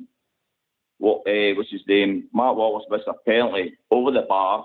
I was at that game. It was a week before I joined the Marines. I was like, God. And then I was at that game against Aberdeen. We were knackered in that game. It was at Tom Cowan got a broken leg as well. Tom Cowan got carried off, aye. Aye. And John we were knackered. John, you bloody think Ian Durant plays centre off at one point. I don't know if that's stop it. It was just crazy. So that's the thing myself. You get the best of the players. You know what I mean? Aye, maybe, hopefully there's similarities and gets a trophy holder. Walter got Robert, can you come before we bring Blue Star in? Robert? Yeah, because I'm going to finish off, Fox, and say good night to you. Now, listen, we've got a proper manager here. We've got a guy that's full of passion, and the combination works so well because he's came to a club whose fans are full of passion, and they basically said that he loves the noise that comes to the crowd. He loves the Rangers fans for the passion and the way they get behind their support that no other club in the world does, and that'll do for him. And this man's going to do us wonders. But Oxshare and everybody here in Rangers Radio and all our listeners and callers, I wish you a good night, and thanks for taking my call. Thanks for putting up with my rants, and I wish you all I wish you all a Merry Christmas and all the best. And come on, the Rangers. Good night, guys, and 3-1 to the Rangers on Sunday. Good night, guys. Thank you very much. Good night, guys. Cheers. Cheers, guys, before I go, right? Aye. Sorry, Oxshare. Before I go, I'll tell you a funny story of Walter Smith, right? My mother used to work at Glasgow Airport, right? And at the time, I was serving my country over in Ulster, right? And so my mum used to work at a concession just above the check-in, like, you know, the place called Top Jewelers. So I used to go down and get autographs with me, like, you know. And when I was serving my country over there, right? And so she charged over to Walter Smith, Sir Walter Smith, by the way. Charged over, says, can you sign it for my son? He's over serving the country over in Ulster. And then my colleague was just in the cause that he didn't say Ali. Alistair, come and sign this for this good lady. And they said, always remember your son's doing a good job. I'll never forget that, you know. Top man, Walter, top man. Aye, top man. Listen, Lewis, good to hear from you again. Don't be a stranger. Don't make it so long the next time, yeah? Exactly, aye. The old story, innit? Good on you, Ox. Thanks very much, by the way. Cheers. You have a nice Christmas, mate. Good to speak to you. You as well. Anyway, we've also been joined by Blue Star. Evening, Blue Star. Evening, Oxshare, Southside, AK, Andy, and whoever else is on. Forgot all the names. Guys, I've just been absolutely amazed with Mr. Clement since he came in. I call it as I see it. Sometimes most guys don't agree. That's what it's all about. It's all about opinions. I'm absolutely startled last week there. We won earlier in Spain against a far, far superior team to what we're playing against every week, and then winning that cup. And let's not kid ourselves on. There's one wee start I was telling the guys on the feed, I says, even since Clement came in, he's never, ever had one single player in midfield that's been able to play anywhere near the amount of games that he's even been in charge of. Ox, that's incredible. Every major trophy team we've had, there's always been absolute stalwarts. I know we've had Butland and that in goals. We've got wee Tav, and you've got Goldson. But if you think of the engine room, and that's the one I'm always on about, we're engine room and we're attack. That guy's never once been able to play even one player in midfield all 8 games. That's absolutely startling. So the very fact he's been able to win games and no lose any games with players, let's not kid ourselves on, a lot of them, a lot of the time, have been nowhere near 100% fit. What the guy's done is incredible. Absolutely incredible. And it's not just the fact you can say toffee words like he's a proper manager. This guy's well clued up. I'm mega excited by him, mega excited. And I think it's an absolute stick on. He will bring in at least a couple of players in January. And on that, Ox, I just hope that any players that he brings in fact, I'm sure he will, because you can tell he sees exactly what we're playing against. We need players like your Tavs and everything. For all the times I've slagged Tav, one thing we can't fault him for, see the amount of games that guy plays, and Goldson and all for that matter. They're robust. They take all the challenges. They might not be the greatest players in the world, but I'll tell you what, boy, can they come out and they can play at the amount of games that they do. And unfortunately, since our managers come in, he's not been able to have anywhere near enough players like that. And that's how I'm saying, for me, what this guy's doing is, quite frankly, it's miraculous what he's been able to get out of them. Because most of these guys have been cropped. They are nowhere near fit enough. And yet he's got them playing. He's got them playing at his orders, and he's getting results. Absolutely fabulous. Yeah, highest win percentage after 10 games as a Rangers manager, 80%. It's phenomenal, really, Southside. Aye, he certainly is. He's Sliffy's gave these new players at least a life, but I still think it comes back to respect, stature in the game, and he's won things and he's commanded that since he came in. I mean, you give a player style and tactics, and they see it working, they all buy into it. But ones that are probably looking for a contract are running it down and think they might move on or whatever, and other ones that want a contract, they're obviously going to, he said, I'll give them a clean slate. So we're not always going to give them a clean slate, but aye, they're responding, blue star, and it's just amazing. Like you said, Bet's result was amazing. No teams put a goal past them all season in their own stadium, and we put 3 by them and got that victory, and also the League Cup. And it's hard for players to come back for a big European result like that, even if we hadn't got the result, to go and play in the Cup final. The weather wasn't great either, and the park wasn't great, but it was just about getting the result, because that was the pressure was on them to make sure we lifted that trophy. And Tav came up trumps again, as much as he gets criticised. If you look back and think, who's been your best player in the last 10 years? James Tavernier. There you go. Listen, did you mention pressure there? I'm always under pressure, innit? Right. Listen, here's the free Christmas money. So let's hear Southside Super 6.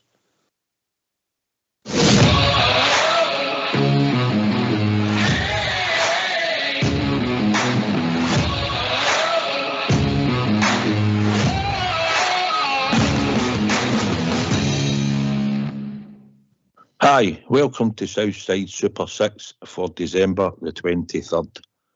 My first selection this weekend is Fulham to beat Burnley. My second selection is Tottenham to beat Everton. My third selection is Plymouth to beat Birmingham. My fourth selection is Bolton to beat Leyton Orient. My fifth selection is Sheffield Wednesday to beat Cardiff. And my sixth selection is Portsmouth to beat Fleetwood. If you take all 6, it pays 29.5 to 1.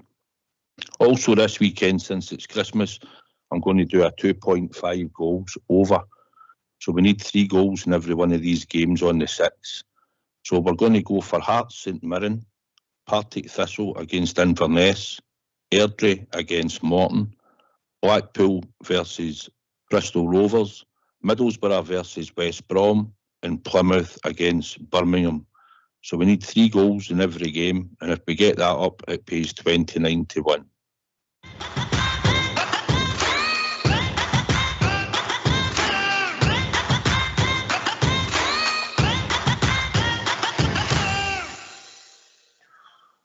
Listen, we have a lot of fun, but can I thank you, Southside, for taking the time and doing the Southside Super 6 all through the year, mate.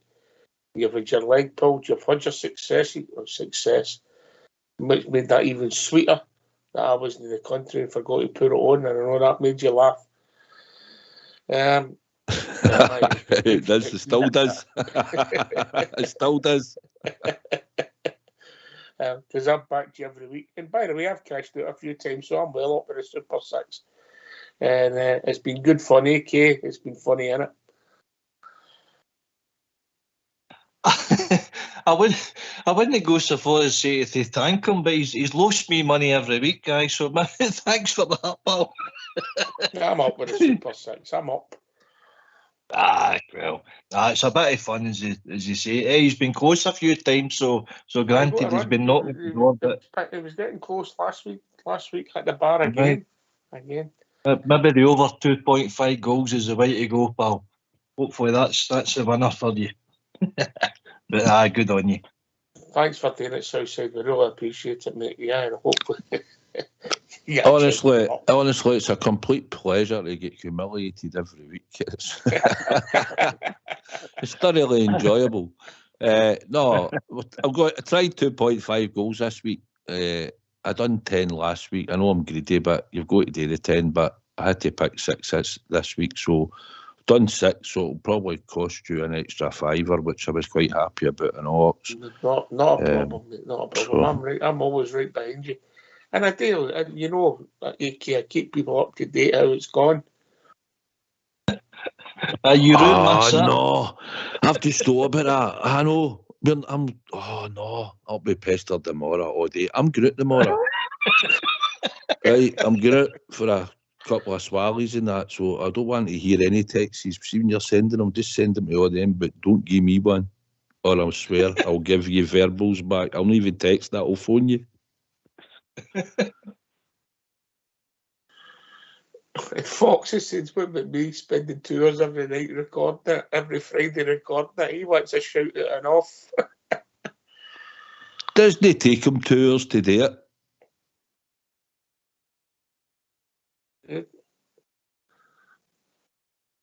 That's what Mr. Fox has just said. He says he's no one-hit wonder. He knows it's a one-take wonder. But brilliant, big man. It's been a fun, and when it starts, everybody's pleased.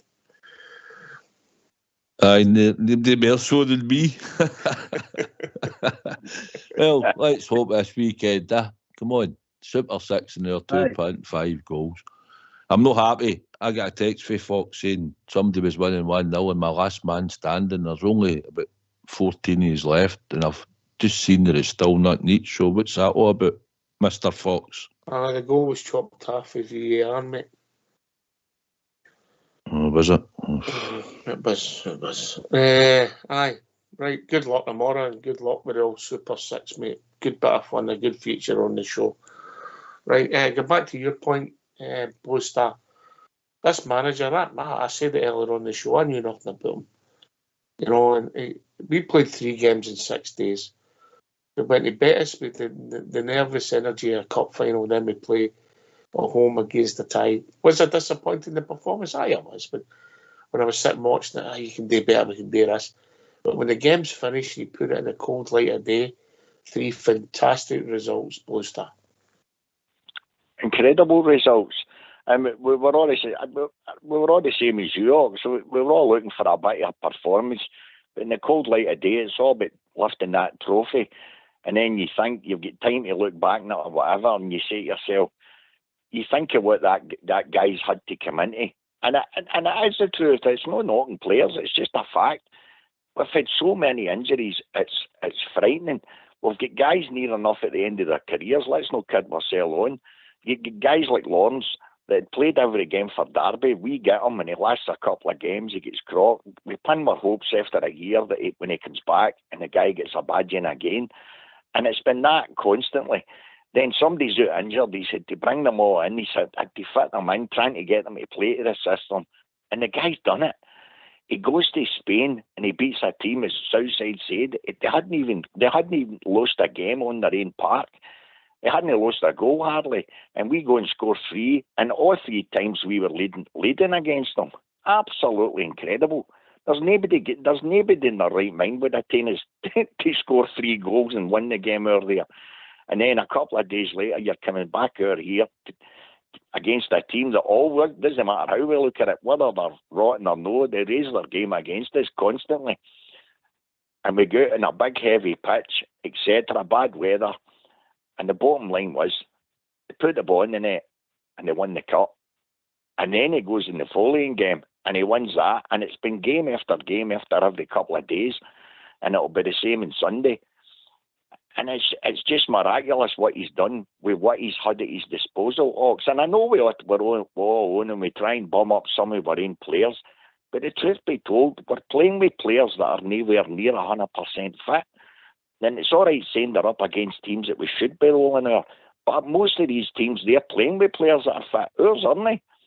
So, as I say, that wee stat absolutely flummoxed me right away when I seen that. Not one player has been anywhere near playing most of the games for him, even in midfield, and that's no every other position.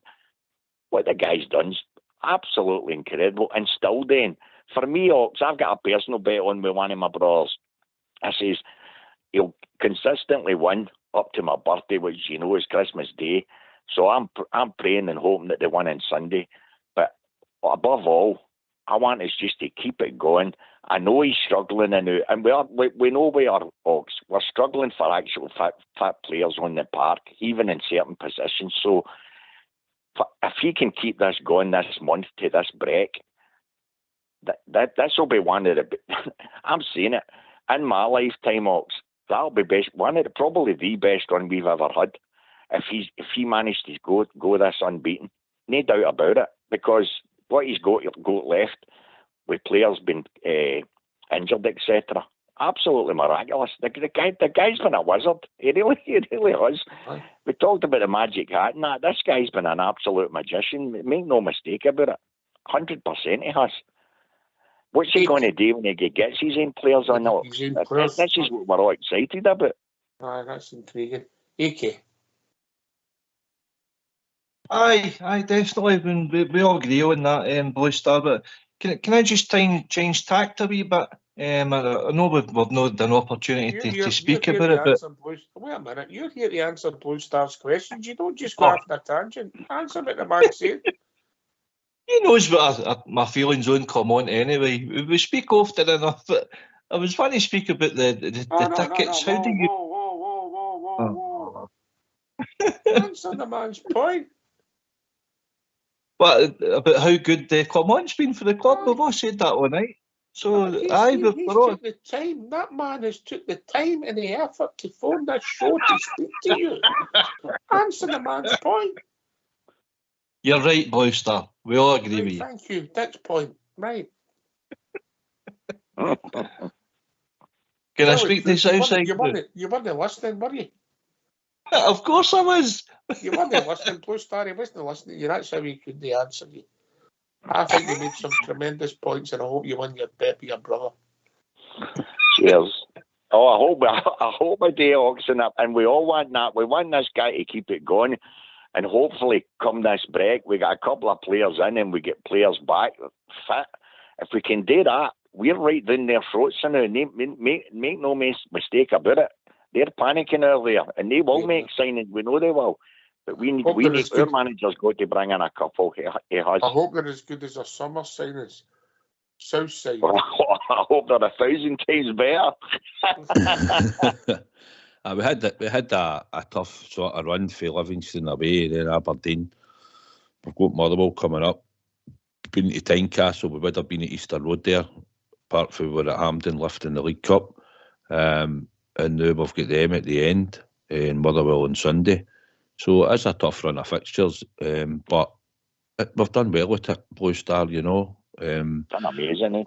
You know, we've just looked at every game. We weren't really too bothered. We've just been focused right on our team for the start since he's come in, just to see what he was going to do straight away with it. And we've seen, we've got his own a win and run, and the players have responded. So that's all we've been really interested in. And now we look at it now where we are, and we're sitting going, wow, 2 points behind them now. So Sunday will be a crucial game at Fir Park. It'll be a hard game, but I'm sure that he'll have his set out. And he said he plans for all eventualities, whether they sit in or they'll come out and attack us, which is refreshing to hear. So I'm sure we'll be well organised and structured, and hopefully a wee bit of rest, the players will be ready to go on Sunday and get us the 3 points. I appreciate you listening to the call us outside. Well done. Andy Felix. Yes, well, I've been listening as well, late enough. Listen, you see the three-game run that we've done there is absolutely fantastic. But I don't even mind it at the time. I said it started with the Dundee game to set these three up, culminating in the game in hand that we won. So it's absolutely fantastic what he's done. He's getting in the lead for some apparent reason. The players are wanting to listen to him. So obviously the managers previous to that were not very strong in mind, because this guy's come in and getting the same results, the better results by far out of the same players. So there's something being flawed there, but they wouldn't, Clement wouldn't be here if they were good anyway. So, but look, I think it's, if we can get through this one, Motherwell, Ross County, they set it up for a big one, you know, and I generally believe that. We take 13 out of the 15. We're traditionally, it used to be, didn't it? If we were close or round about then come the Nady game, and after it, the bottle usually crashes. And I think there's things going on over there right enough. I mean, he's not wanted, but we're not on there to talk about them. But that's my theory, is I think we can get them. The worrying thing for me is the amount of injuries we've got. And I don't mean to say we're not getting any more, but, you know. Hopefully we get these 4 games back, we get players back. AK, you've got a point you want to make?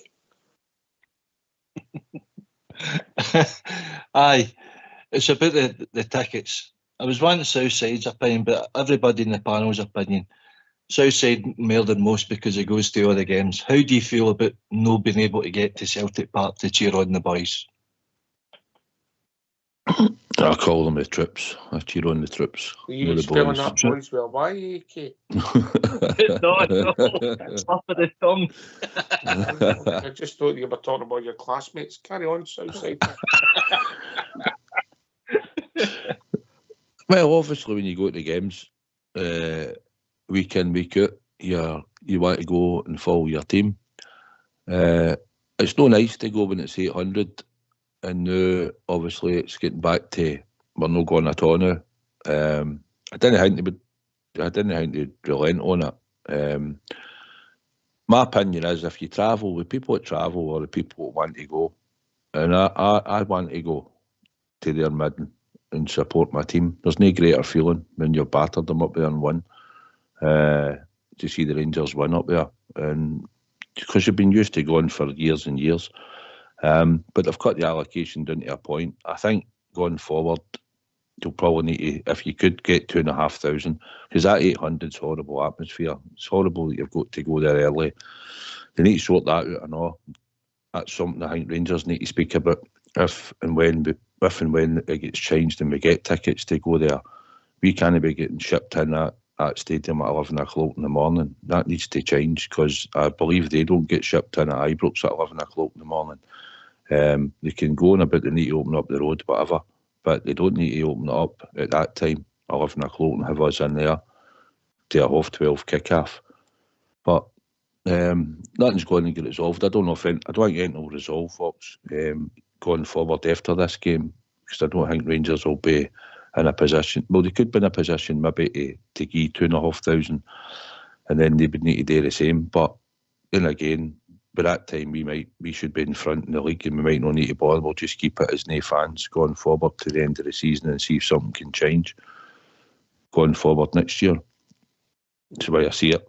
It's not the same game, mate. It's not the same game. You took the words right out of my mouth, mate. I was just going to say it. And there's no way it's the same game at Ibrox and up there without supporters.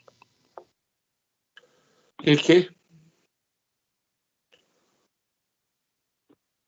I can appreciate how you feel, pal. I just think it's a bit important for the SPFL, the way they've dealt with this thing in the first place. They knew it was coming up, but it just seems to me as if their support are dictating to their board how they're feeling about the matter. Let's not forget Celtic refused the tickets to come to Ibrox, citing safety fears. Load of rubbish for me. But the fact that they upheld that decision without giving it a good reason, they didn't provide any evidence, but the SPFL board didn't grow a set and actually say, no, hey, we'll call the shots here. They've still, within their rules, they can still dictate to them how much tickets that we get. And the fact they've said, well, we're not giving you nothing. They're just basically backing them up, and it just stinks a bit for me. And guys like yourself, who don't miss a game every single season, are the ones that are missing out on it, and that's not right. That is not right. My problem's no Southside. And I mean this with the greatest of respect. I think you know where I'm coming from. My problem is that we will talk and people will say we don't want them at our stadium, and I get that point. But all the people that have said that have had the opportunity to go there and celebrate victories, and they want to take that away from the young support. Andy? Yeah, well, I think anybody that I've spoken to knows my stance on it. To be honest with you, the game's not the same. You know, and I had the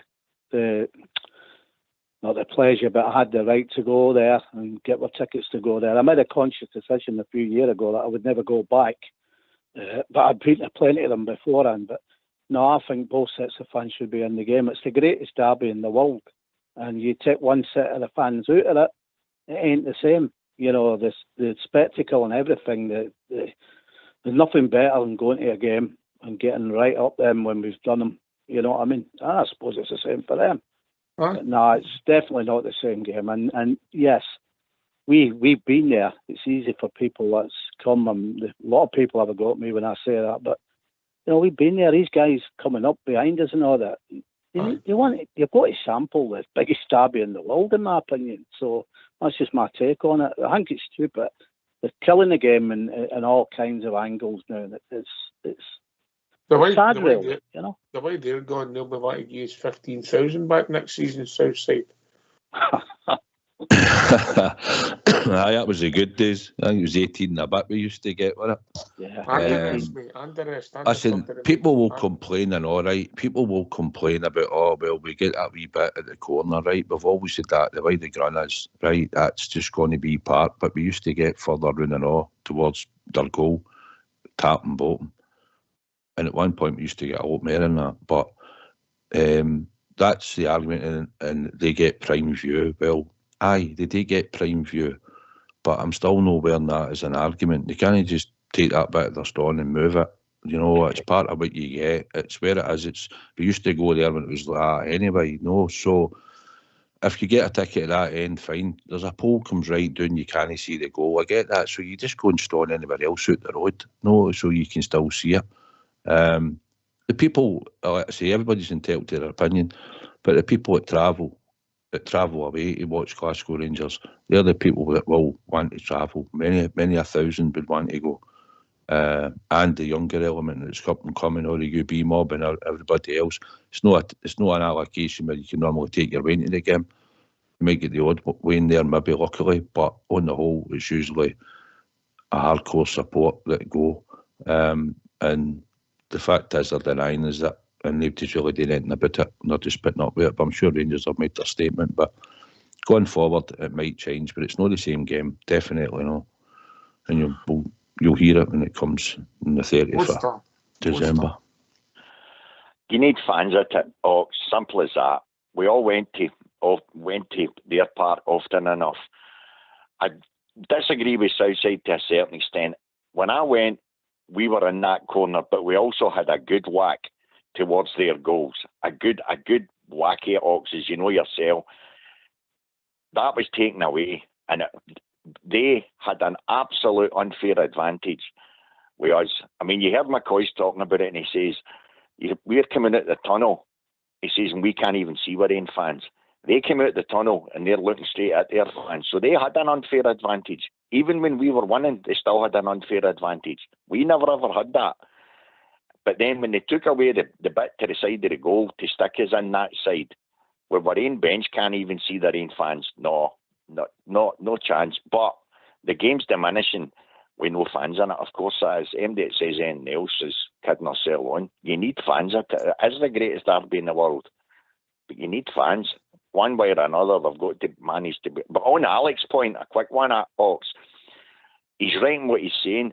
The very fact Rangers still offered them 800, and I get what Southside's saying about 800, he's right. But they were due bound to still offer us the 800, and they didn't. So therefore, they went against the rules and got away with it. That's just wrong. on every level, that's wrong. But we know the score, don't we?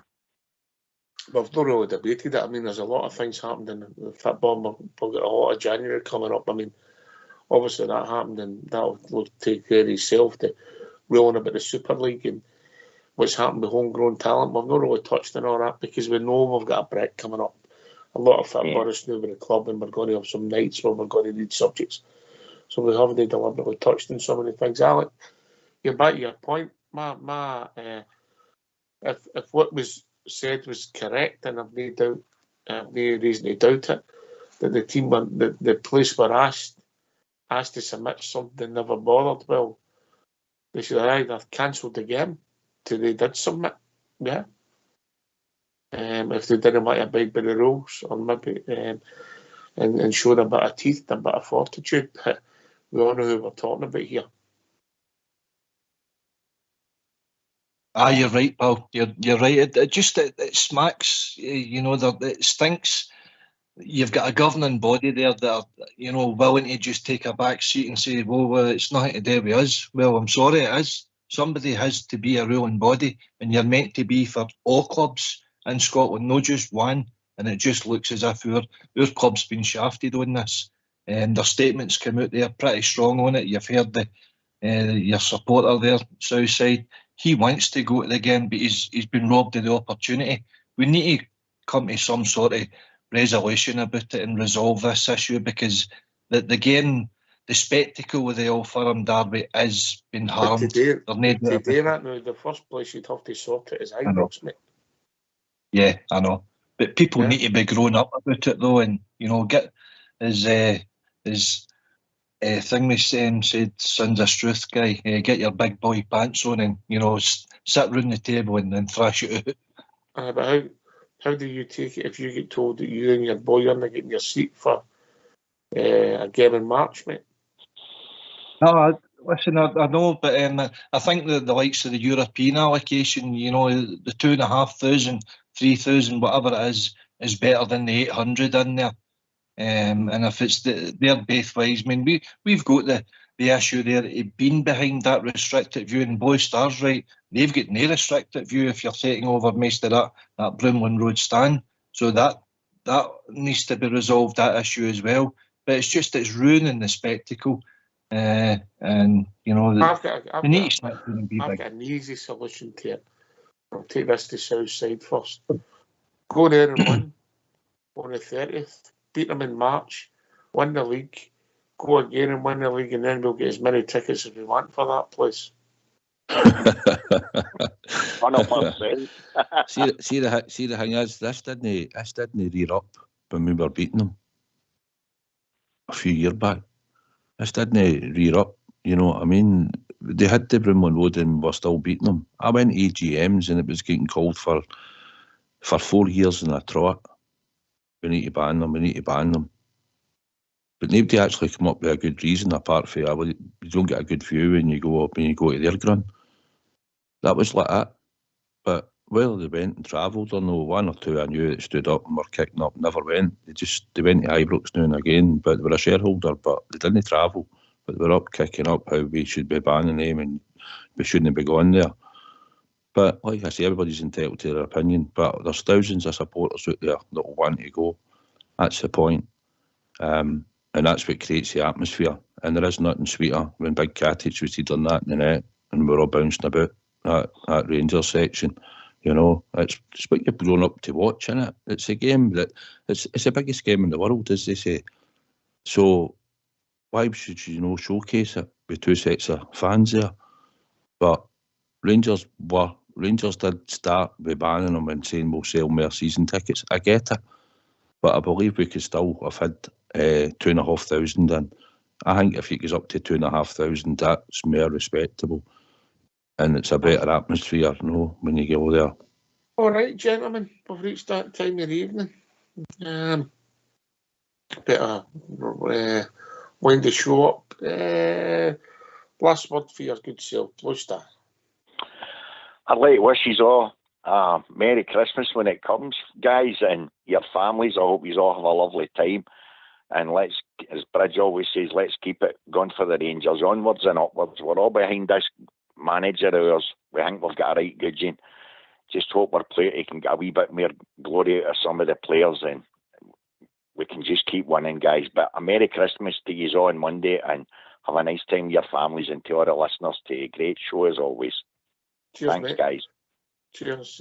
This is my last show. We will have a pre-and quick shows on Christmas Eve because there's a game on, but this is my last regular show. Andy Felix. Yeah, great being on again with you guys. Same points as Blue. Happy birthday as well as Merry Christmas, Blue. Cheers. Yeah, and I just hope Send them me tablets, mate. Well, if you hadn't mentioned it, because I'm not taking the one today yet, so I want to go. I want to go and take it now you've mentioned it. But yeah, listen, it's been great. It's been great listening to you up all the way through the season to the turn of the year, obviously, and hopefully we come back stronger and even better, and we get a wee bit more success. You know what they say about things. We got one cup, you know, and then it's like the buses in it. One don't come for ages, and then they come after one. So let's hope the trophies follow. But yeah, great. I hope you all enjoy your time, your families, and all good. And we'll be ready to go again, won't we, in the new year? Right enough. So thanks for having us. Yeah. AK. No, fantastic show tonight, pal. Great callers as usual. Thanks to Southside, yourself. Wish you the two Merry Christmas. Enjoy your time with your families, and wish you the big Ian a happy birthday when it comes in Blue Stars. They're no far away, the two of them. So all the best, boys. Southside. Aye, no, it's good to be on the show tonight, and I wish you Merry Christmas, Alex, the same as Oxchair, my man, when the time comes, and all the listeners, as we've said previously. Thoroughly enjoyed the show tonight. Hopefully it roll on Sunday, mate. 3 points in the bag.